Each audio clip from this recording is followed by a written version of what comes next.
Cold exposure is actually going in anything that's below 14 degrees. It is a good practice physically. Our blood vessel straight away constricts and then opens up again. And you just have this urge of blood flow, reducing inflammation and all that. So it just really helps that recovery process. Cold exposure is a really good way to build resilience. So going in the cold is stressful. How we feel is how we breathe. Right. So once you get in the cold shower, the first moment, you feel the shock and you're like, and a lot of people hold their breath. You're like, oh no, this is too much. But breathe. You start breathing, you kind of like hyperventilate. Oh no, this is cold, this is cold. Yeah. But consciously slow down your breathing. Love it. And then when you start, you actually start to become comfortable in a stressful environment. A cold shower or an ice bath is like going to the gym for your nervous system. You want to do it on a regular basis, and then you feel unbeatable.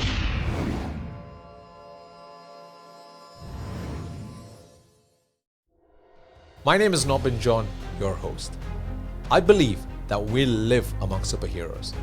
Many a times we walk past them not knowing because of our busy schedules. This podcast is my journey to find such individuals, bring them on board, and have meaningful conversation to unravel the biohacks and lifestyle hacks that they have used to optimize well-being and realize their fullest potential. In many of these hacks will lie the solution for us to look better, perform better, and live longer. Welcome to the Zuperhuman Podcast. My guest today, a leading brand name in the space of breathwork and deliberate cold exposure. He's not only known for his fully booked out breathwork classes, but also for his crazy adventures and expedition. This man qualifies to be a superhuman. Above it all, what impresses me and amazes me more is the depth of knowledge that he carries in his domain and the passion for helping individuals achieve peak mental and physical performance through both breathwork and cold exposure. In our podcast today, we're going to dive into a deep conversation with Simon to find out all about using breathwork and cold exposure for us to look better, be stronger, and live stronger. This one's a highly recommended listen. Simon, great to have you here today. Welcome on board. How are you doing today? Thank you. Amazing. Thanks for having me, man. It is an honor and also such an education for me personally, because being an amateur athlete, a holistic health coach, and also a person who's always trying to biohack into sustainable protocols that can actually enhance well-being, I am absolutely not going to take these two elements that you have expertise in, which is cold exposures and breath work, for granted. And I've been doing my research for the last 1 week, getting ready for this podcast, and I had eureka moments where I just went, wow. And I feel so blessed to be sitting here today and talking about this.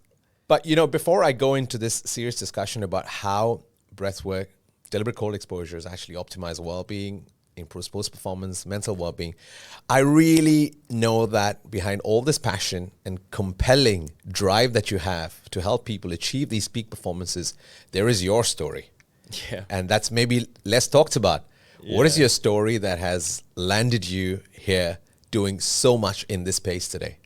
My life started from a very young age, growing up as Asian background, Asian parents, right. There's always these high expectations to that achieve. Magic word, expectations. Yeah. Achievement, right? So, yeah, growing up, and I actually became a financial accountant for a few years. For one of the biggest fitness firms in the world, Fitness First. I was their financial accountant over in Was that based Australia. out of Hong Kong? Oh, Australia. Yeah, nice. yeah. And, after a few years of, a lot of corporate climbing and trying to, move up the corporate ladder, and, it's just this overwhelm of, stress level that's just kind of built up, and something I couldn't handle at that time. Right. So I actually decided to quit that. And also, I actually left Australia. So I grew up in Australia, but I left. And I came to Hong Kong. Right. And once again, once you're in this society in Hong Kong, there's a lot of, same expectations, right? Maybe even more. Yeah, even more, right? Like how well you're dressed and what car you drive and which apartment you live, Right, yeah. So you kind of get sucked into that as well, You're just in this loophole, which is, okay, I need more. You're just always chasing for something. Right. And again, after a few years, I broke down. It was just too much, right? And again, I left. I packed my bags and I just pretty much just had a backpack and I traveled around Asia at that time. And, went to places, like Thailand, you do all these meditation retreats. Nice. And spent time in Nepal. I backpacked in Myanmar and I did, all the silent day retreats, meditation, yoga, and even all these kind of holistic approaches like spiritual healing and energy healing, Reiki. I started learning these tools. Right. Okay. Again, trying to live a better life. Right. Right. And gradually, I thought I had it all. Okay. And then I moved back to Australia and I thought, okay, this is a fresh start and I'm going to start building up everything again. And interestingly, COVID happened.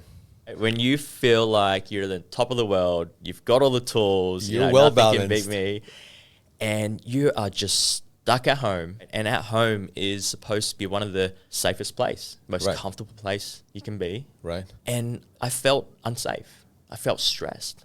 I was overwhelmed because of what's going on in the world. I mean, obviously we have no control over it, and I guess starting of panic attacks as well, and it's just really, really weird time for me. And there was someone offering a free online breathwork. Right. And after that session, I'm like, oh wow, I feel good again. I feel kind of more connected to my body. I feel safe again. Like I feel comfortable at home. And then I'm like, okay, cool. And I started doing a few more classes, and I'm like, damn, I need to really look into this. Right. Okay. And then through a friend recommendation, I actually found, Johannes Ekberg, which is from Breathless Expedition. That's the organization that you work for at the moment, Yes. a master trainer, right? Yes, that's right.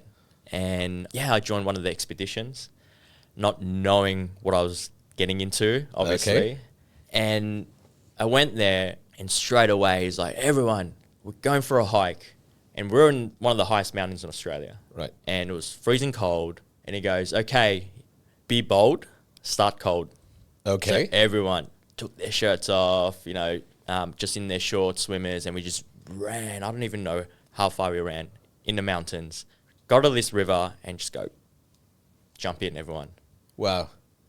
Even that saying just released so much of dopamine in me right now. Yeah. Oh my gosh. And that was for me, I was just mind blown. Like it took me a while to adjust this kind of energy, mentality, and obviously I've struggled ups and downs throughout the few days of the expeditions. Right. But I'm glad through his leadership and his guidance, he really pushed us out of our comfort zone, right?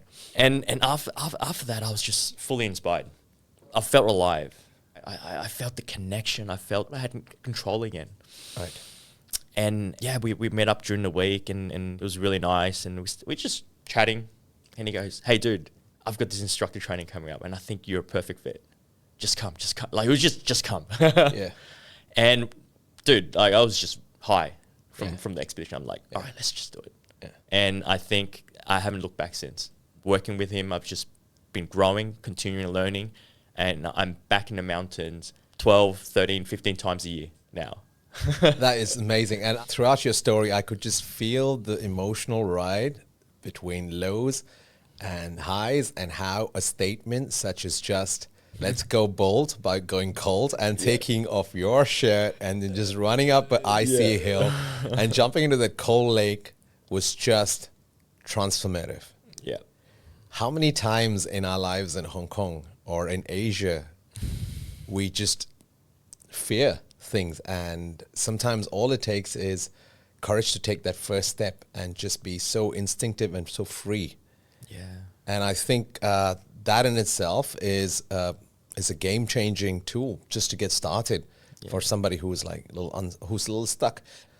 So we're going to talk about breathwork, and I'm really amazed by the science that is out there in this field, and I really want to see how, if some of us find ourselves in a situation where we're mentally challenged with symptoms of stress or anxiety, how can we use breathwork?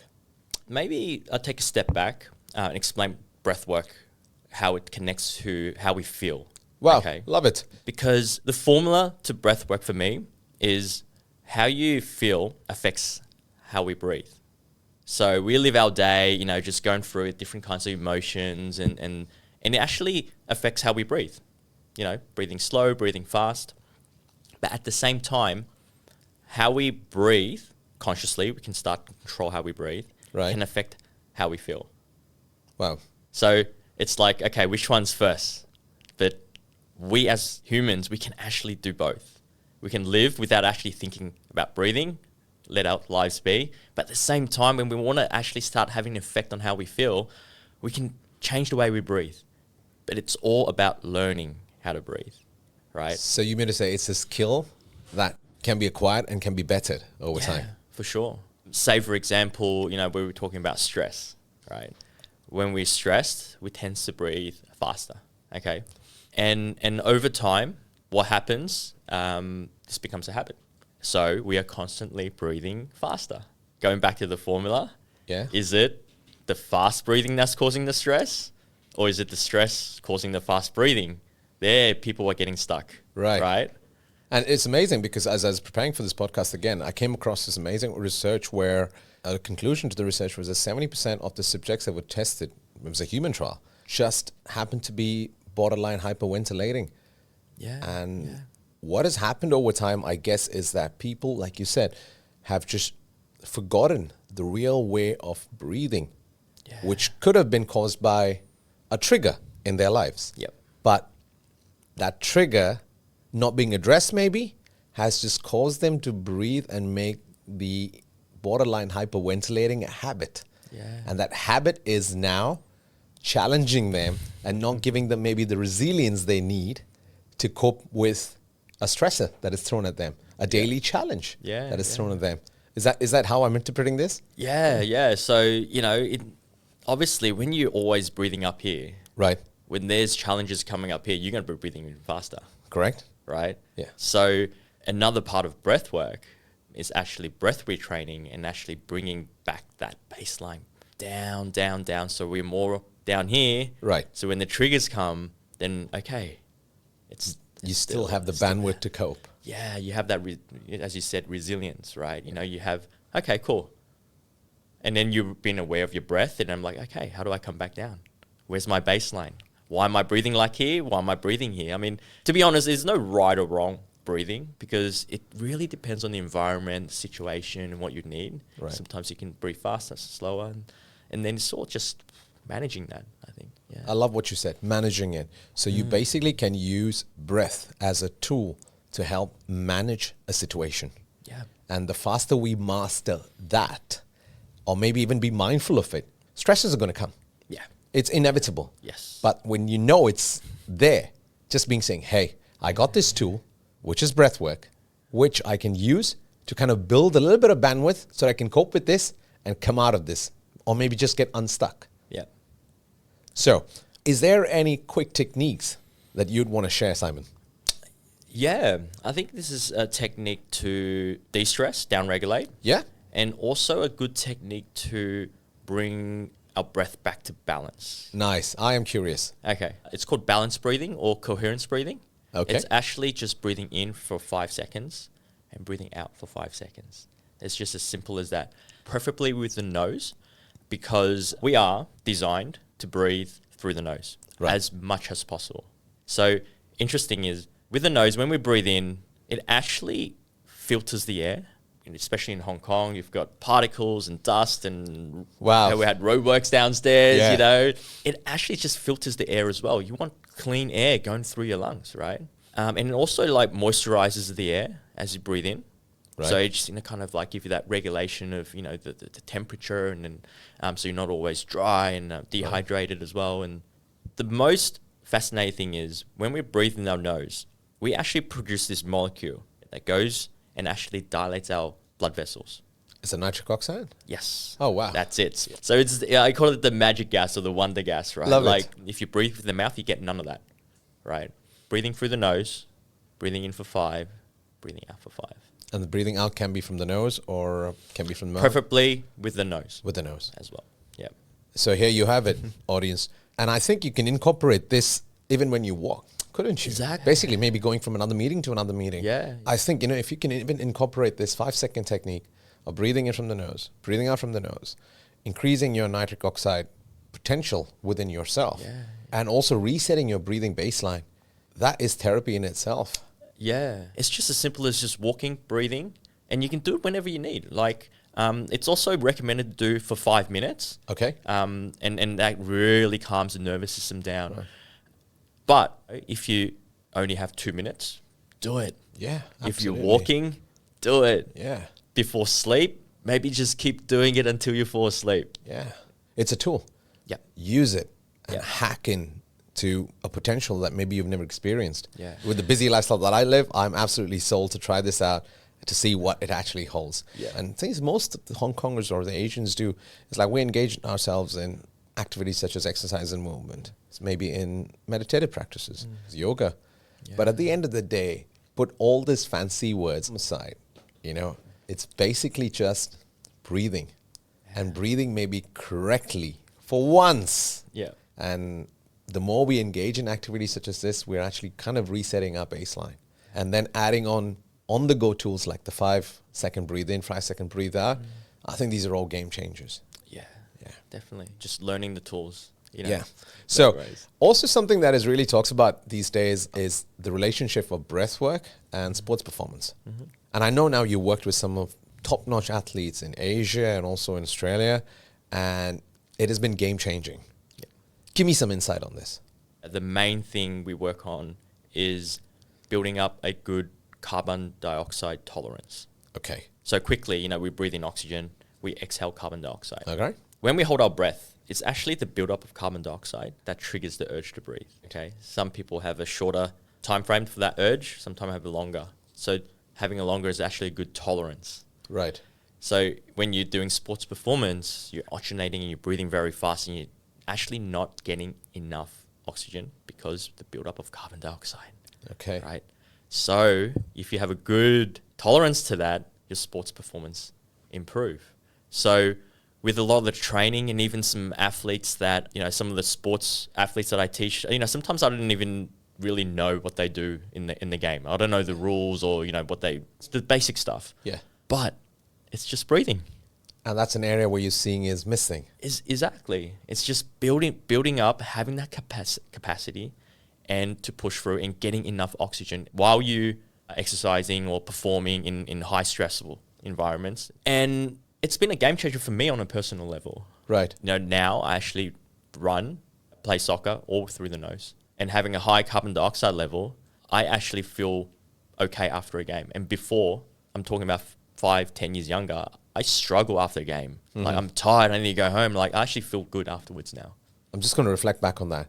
So by training yourself as you engage in sports, which is nothing but kind of a stressor to your body, Yeah. but something that people love doing in Hong Kong especially, Yeah. by learning or training yourself to consciously breathe through your nose, Yeah. you're able to not just play the game better, Yep. but also you're able to recover better. Yes. So is the nose breathing. That Right. helps. And the build-up of carbon dioxide. And that nitric oxide just helps the dilation and Yeah. better flow of blood, I believe, because Yep. there is more area for blood to flow with lesser restriction, which just surely supplies oxygen that is needed for the act and also for recovery, I think. Yeah.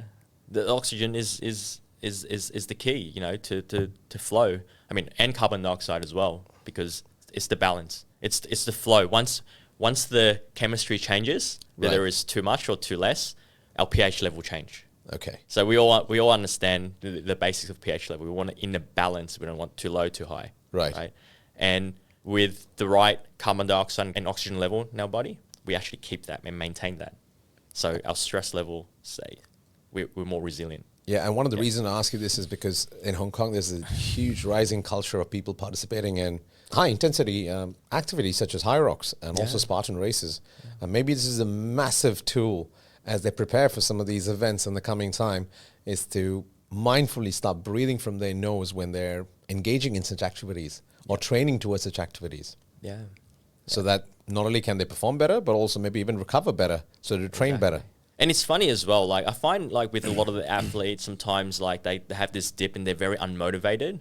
And it's usually because of the poor breathing, because they're struggling to breathe. And when you struggle to breathe, when you're competing, it doesn't feel good, right? And you feel exhausted and you tend to mentally give up. Yeah. right? And I think this is an amazing relationship because there is compelling science that actually tells that dopamine release has so much to do with breathing. And it's proven, like basically when we meditate, you're actually slowing down things with your breathing. You're more mindful of your breathing. And it's just a release of dopamine. Yeah. And that effect of release of dopamine from as less as 5 minutes in a day has proven lasting effects. It all falls into place when you say this about breath work and using it as a tool to enhance sports performance and even daily productivity from what we're actually getting to now. So on the topic of sports performance, I actually got these really cool tools that I use with athletes. Oh, nice. Breathwork. Let me show you. Yeah. Yeah, absolutely. So this is a breath mask. Okay. It's a bit different to the mask we normally use, for COVID. So it goes in like this, and it goes around the head, right? All right. So you breathe into it like what I just did, right? And it restricts the airflow. Okay. So restricting the airflow, it actually builds up carbon dioxide. Nice. So what we do is we perform the training, the exercise, whether it's kettlebell, running, or lifting, or whatever it is, and then restricting the airflow. We're doing the same exercises, but we're building up the carbon dioxide levels. So once you take off the mask and you're breathing normally again, Right. again, doing the same exercise, you breathe much better. And then you can take it up to the next level because you don't feel as tired anymore in that same set. So you're using the mask Yep. to increase your levels of carbon dioxide, Yep. which is like a stressor to your Yes. body. Yes. And you're performing the same exercise after without the mask. Yep. So to reap the benefits or to enhance sports performance, are you suggesting a protocol where people alternate this? Yeah. Like go mask on, mask off? It really depends on the athlete and the type of training that we go to. Right. Again, there's no right or wrong. Okay. But what I was saying is more an example. Okay. That, say, for example, you train with the mask. Right. Obviously, it's more challenging. Absolutely. Right. Yeah. And then you perform it again. Right. It's a lot easier. Okay. And then you can move up to the next level. You train harder. Right. Maybe put the mask on again, and Okay. then you build up again. You work on your breathing as well as your training. What you're doing is basically subjecting your body to different stress levels during the same workout. Yeah. But not just with equipment, but also by channeling your breathing. For me, it's like double bang for the buck. Exactly. Wow. And that is how you take athletes to the next level. So for all you Hyrox participants out there, all you Spartan racers out there, if you're looking at winning, these are some crazy biohacks that Simon's sharing with us today. And wow, I'm amazed, man. And it's funny, like, athletes will probably hate me for sharing all this because when they have, breathwork trainer with them, this is like a secret tool to them. But, for me, I love sharing this stuff. And then they're like, no, that's my secret. Well, like I mentioned, the Zuperhuman Podcast is all about, exposing things and understanding things better so that we can optimize well-being. Thank you so much for sharing those, Simon. Okay, I'm going to move away from the sports topic so that, you still have your business going on, all right? I'm going to focus on something about let's say, a lifestyle that is very corporate driven. And in Asia, it's not as flashy as the Google lifestyle. It is bloody stressful. Yeah. There is pressure that you impose on yourself and also other people impose on you. And as a result of which I've seen friends, I've seen relatives, I've seen very close high performance athletes to burning out just because their corporate lifestyle that they engage in is kind of harmful. Is there a way that we can actually use something such as breath work to build resilience here? Yeah, as you said, we're in these stressful environments. We are over breathing. We're breathing too much and we stay at that level. Again, it's all about bringing the breath down, retraining, building a good baseline and learning different tools. I mean, the method that I just recommended, coherence breathing, that's just one. Right. Right. There's That's many the 5 more. in, 5 out. Yeah, right. And then, there's box breathing that the Navy SEALs use, right? Yeah. During combat.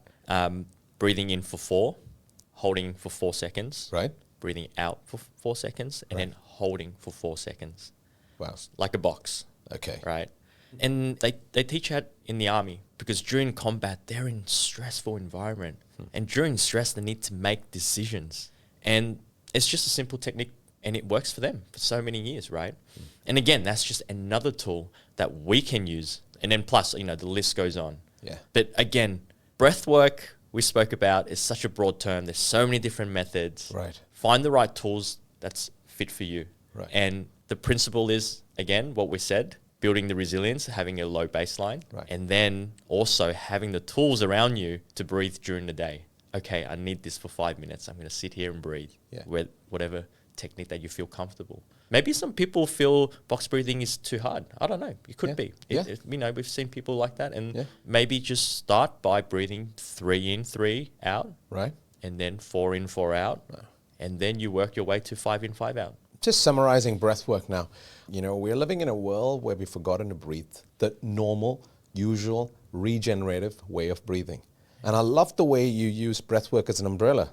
You mentioned exercise there. You mentioned meditation there. You mentioned coherence breathing, the 4 in, 4 out through the nose. We talked about box breathing, and I'm sure coming to one of your classes, we can learn more.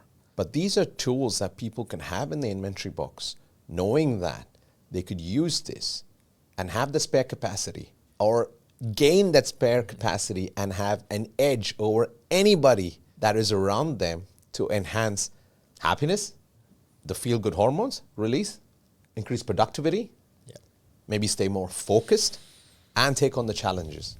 Wow. Thanks, Simon, for that amazing insight on breath work. Yeah. Another area that really fascinates me, and this is everybody's opportunity out there to also learn about deliberate cold exposures. So what is a deliberate cold exposure? Cold exposure is actually going in anything that's below 14 degrees. Okay. And then it just triggers this response of the body. Our blood vessels straight away just kind of constricts. Okay. And then it opens up again. Right. And you just have this urge of blood flow. Wow. So it is a good practice to use mentally and physically. We talked about sports performance, improving the blood flow to, reducing inflammation and all that. So it just really helps that recovery process. I guide people through ice baths and all that. And I always say this is going in an ice bath, there's a lot of physical benefits that we've spoken about. It's also a really good mental challenge. Remember the quote I said, be bold, start cold? Yeah. That is a perfect way to start the day, right? Yeah. And sometimes you don't want to do it, but do it. Yeah. Once you start the day and you overcome one of the hardest thing that you're going to face that day, right, you're going to cruise that day. I love it. And there is compelling science for this too, because that backs it up. In some of the research and studies that involved deliberate cold exposures, they had noticed 2.5 times to 5 times release of molecules such as dopamine and adrenaline just by a cold exposure to temperatures as low as 15 degrees. That in itself is an opportunity. If we were to maybe make this a daily routine or take on the challenge of doing it, not worrying maybe too much about the 14 degree, 15 degree also because that adds another layer of stress maybe. Or if, having a shower every day in the morning and just turning that knob to the coldest setting that you could go to and just living it, knowing that you don't want to be there, but going through the motion, knowing that it is going to release that dopamine and the adrenaline, which can actually help you have long-lasting effects for the rest of your day. Cold exposure is actually a really good way to build resilience to stress. Right. And I always say this in my workshops when I'm trying to give that motivational speech to, okay, everyone's nervous, let's overcome this, ice bath. It's actually training your nervous system to be okay in a stressful environment, or safe and stressful environment. So going in the cold is stressful. Absolutely. Right? But by controlling our breathing and being okay and comfortable in a stressful environment, that is a way to build resilience to stress. You said going into a cold shower maybe, or a deliberate cold exposure like an ice dip or whatever, and then holding your breath. Did you just combine breath work and cold exposure here? Yes. So again, going back to the formula before, how we feel is how we breathe. Right. So once you get in the cold shower, the first moment, what's going to happen? You feel the shock. Yeah. Right? And you're like, And the one word that comes to me is like, fuck. Yeah. I'm sorry. And a lot of people actually hold their breath. You're like, oh no, this is too much. But breathe.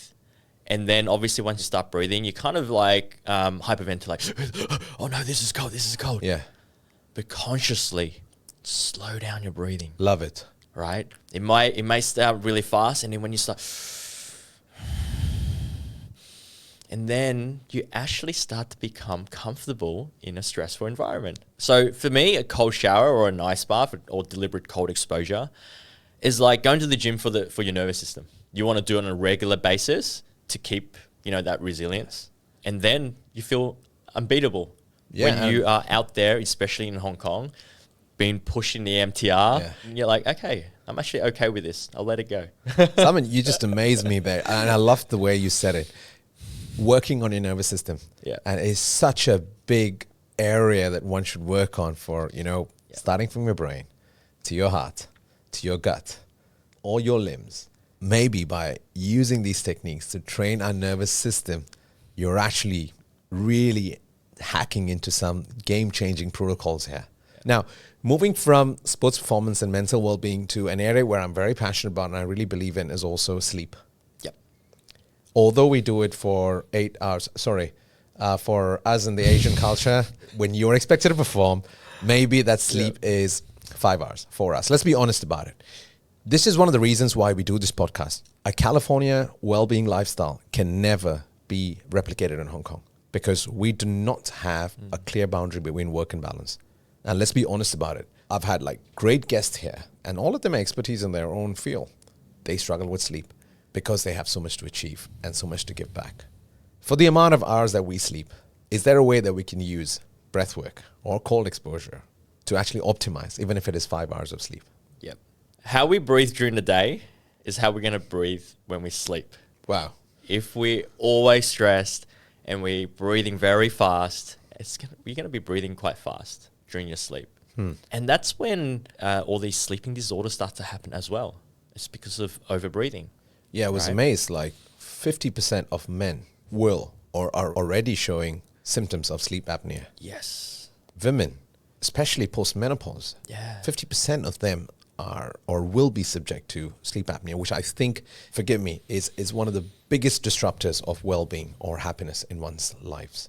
It's just coming back to the foundation of breathing. If you breathe, if you retrain your breathing back to the baseline, back to this natural rhythm of breath, you're going to breathe naturally when you sleep. All these, sleeping disorders is because of fast breathing, like say snoring or sleep apnea. You suddenly stop breathing. Is because you're breathing too fast. Okay. Remember back in the days in McDonald's and you have a thick shake? Oh, yeah. And you have those plastic straws? Yeah. And you're trying to suck, it's not coming out, and then you suddenly suck too hard? Yeah. And then what happens? Yeah, it just gets stuck. Yeah. You get nothing. Yeah. Right? It's the same theory there because you're breathing too fast and then your airways is just collapsing. Right. And that's why it creates this kind of snoring or it creates the sleep apnea. So again, it's just coming back to that basic of breathing slow so your sleep can actually improve, even if it's 5 hours or 8 hours. And then the second thing is we have a lot of mouth breathers now. It becomes a habit because, you kind of get more air in. And because you have that habit of mouth breathing during the day, you mouth breathe during that night. So you're not getting enough nitric oxide while you sleep as well, which regulates your parasympathetic system. Which helps you to recover. Exactly. Where your brains recover. Then you have better sleep and your immune system's working. And obviously there's so many other tools as well. But on the topic of breath work, I believe this is the game changer for sleep. Right. And is there some tools that people could use? Yes. I actually brought this accessory as well to show you. I knew you were going to ask this question. Okay, you know my area of sleep. Yeah. So this is a mouth tape. So what you do is take one of these before you sleep, you do your, brush your teeth and you're ready to sleep and you lay down and you can just put this around your lips. Okay. Right. And that just puts this pressure in. Okay. And then it retrains to to nose breathe. Okay. So it just closes shuts the air, the mouth. Guys, if you're watching this podcast, these are some game-changing techniques that Simon's sharing with us. And from the looks of it, it is not such an expensive tool. It's actually out there, but it's just not known. And it's not talked about. Yeah. And something like this, I think, is a game changer that is low cost denominator and can bring so much value. And also it's vice versa, right? Because when you start sleeping and trying to breathe through your nose, using a tool like this, it could be a habit that develops over the day also, right? Yeah, it's such a fundamental, man. Like another common symptoms of people when they wake up, they have really dry throat. And also another symptom is a lot of people wake up during the night to go to the toilet. So Yeah. this actually helps you regulate as well. So for me, this is a game changer. You don't have to use it all the time.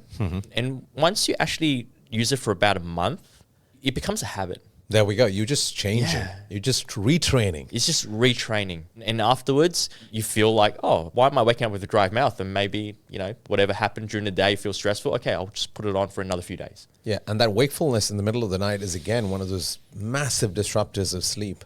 And again, it goes back to maybe what you said, like when you breathe through your nose, you're basically even hydrating the air. Exactly. And not providing for a situation of a dry throat. Yeah, exactly. Profound, mate. Profound. So not only have you used and talked about breath work to enhance sports performance, mental well-being, cognitive performance, but also here talked about sleep. Yep.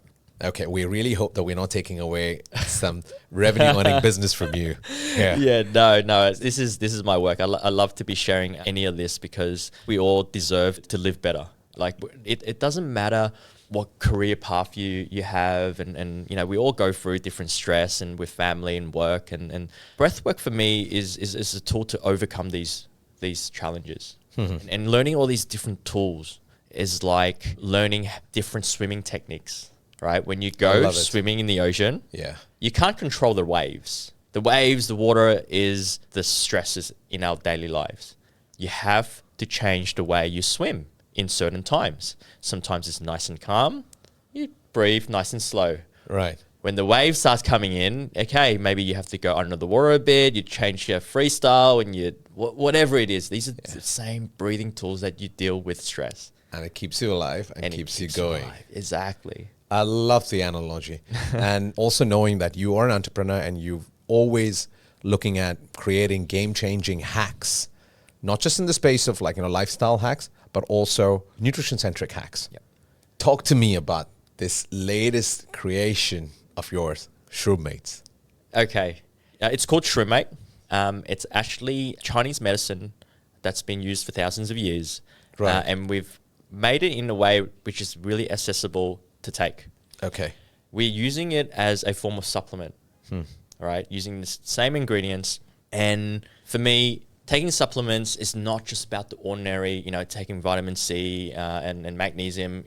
We still need to, but it's also taking it to the next level. Okay, so what these mushrooms do is we've got lion's mane, Right. cordyceps, and reishi at the moment. And say, for example, cordyceps helps us improve our energy level and stamina. Right. Okay. How does it do that? It actually comes back to similar to breath work. Wow. It actually helps dilate our blood vessels. So more Okay. oxygen goes in, so hence there's more energy and more stamina, endurance. Right. Right. And then we've got lion's mane, which improves our focus and memory. Right. This is helping with the nerve connections from the gut to the brain. Which is an area that I truly believe in. Exactly. Gut health equals brain health, right? Yeah. There's this connection. Yeah. So Wow. improving memory, focus, mental clarity during the day. Right. And lastly, I have reishi.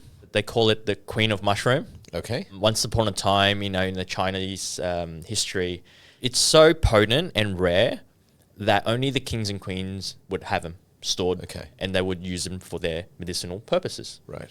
So now we're using this to actually help boost our immune. Right. And also it helps us put in a more relaxed state. Okay. So I recommend that, say, at night, and the other ones you can use during the day for optimal performance. So there we go already, just using mushrooms. Yeah. On top of whatever you're doing, Yeah. you've got the day, night, afternoon of supplementation. I love taking it. you to the next level. So just like we work out, and workout is one part of it, and then what you eat is another part of it, which is primarily maybe targeted to your muscles. If you're looking at targeting at your nervous system, which is such a key integral part of living. You could use mushrooms, 3 different categories of mushrooms, basically to enhance the nervous system, to provide you cognitive boost, to enhance gut health, which indirectly helps with elements of anything and everything that you can mention under the roof, be it detoxification, anti-aging, and cognitive performance. And also use something for bringing in that calm or moving your nervous system to a rest and digest mode, help your body heal better, build resilience better. And these 3 are, something I would want to have every day of my life from now on. Yep, for sure. Highly recommended. Thank you, mate. As well as breathing. As well as breathing, yes. That's an area I'm still working on, and I got to be very honest about it. But you have made it so easy for me to boldly take upon, add it to my toolbox, and I'm absolutely sold on that. Now it's time for some quickfire. Definitely is going to burn some fat, for sure. All right, we put our guests on the spot here. You got to pick one of the 2, or just be very quick to answer the question that I ask you. Oh, wow. Okay, if you were to choose between breathwork or deliberate cold exposure, which one would you pick? Breathwork. Okay, teaching a group or swimming in an icy river? Teaching group. Very good. Early to bed or late to bed? Early to bed. Okay. Coffee or a cocktail? None. Your favorite cheat meal? Pizzas. Oh, love it. Something hot for a change. Yeah. Yes. No Thank you so problems. much. Thanks for having me. Appreciate it.